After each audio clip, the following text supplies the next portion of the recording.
Everyone, हम ऐसी दुनिया में रहते हैं जहां हमें आउटर स्पेस से बहुत खतरा है। Whether it be asteroid, aliens, planet या हमारा प्यारा सूरज। पर कभी आपने सोचा है कि अगर एक नीडल लाइट की स्पीड में अर्थ की तरफ आए तो वो क्या इम्पैक्ट करेगी? सो आप इमेजिन करें कि आप एक दिन सो के उठे एंड आपके पापा टीवी देख रहे हो एंड उसमें बोल रहे हो कि एक स्ट्रेंज सा ऑब्जेक्ट जो कि बहुत छोटा है, मतलब एक निडल जैसा, वो अर्थ की तरफ आ रहा है at the speed of light. तो आपको लगेगा इसमें इतना हाइप क्रिएट करने का क्या है, वो एक छोटा सा निडल ही तो है, क्या ही कर लेगा।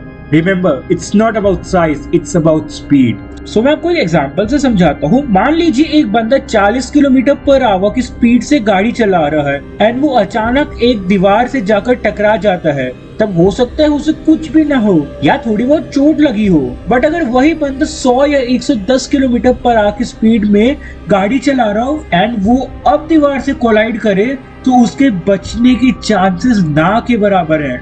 लाइट की स्पीड 3 लाख किलोमीटर पर सेकंड होती है। आपको और क्लियर करने के लिए मैं बता दूं, लाइट एक सेकंड में अर्थ के 7.5 टाइम्स चक्कर काट सकती है। अब आप इमेजिन करें कि लाइट की स्पीड कितनी ज्यादा है। The length of a swing needle is about 35 millimetre और 1.4 इंचेस एंड ये जब लाइट की स्पीड से अर्थ के एटमॉस्फेयर में ट्रेवल करेगा तो ना ही ये जलेगा ना ही ये एक्सप्लोड करेगा।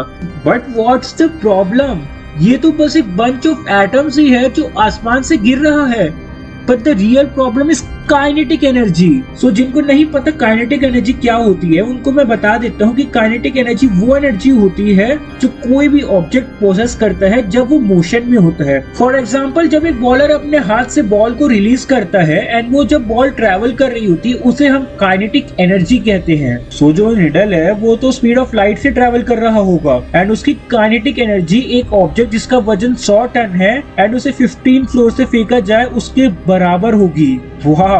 सो इस निडल का इम्पैक्ट क्या होगा? अगर ये निडल अर्थ से कोलाइड कर गई तो सारी काइनेटिक एनर्जी एक्सप्लोजन के लिए यूज हो जाएगी एंड जो एक्सप्लोजन होगा वो approximately 43 kilo ton of TNT के बराबर होगा।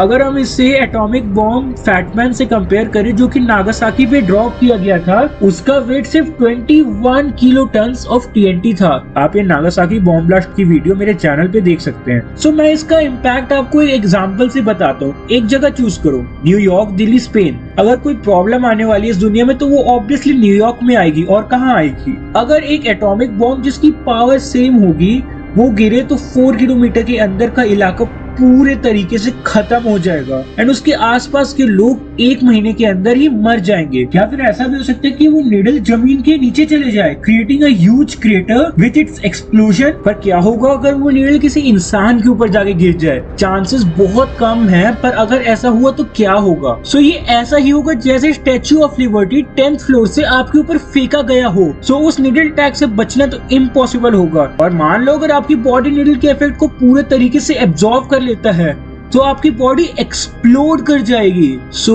अब टेंशन लेने की तो कोई बात नहीं है, क्योंकि अभी तक ऐसा कोई टेक्नोलॉजी आई नहीं है जो स्पेस से अर्थ की तरफ निडल को लाइट की स्पीड में भेज दे। मतलब निडल की ऐसे अर्थ की तरफ आने के चांसेस इम्पॉसिबल हैं। कमेंट्स में बताओ आपको वीडियो कैसी लगी। सो आज के लिए इतना ही। मैं आपको मिलता हूँ किसी नई वीडियो पे किसी न्यू टॉपिक के साथ। तब तक के लिए बाय।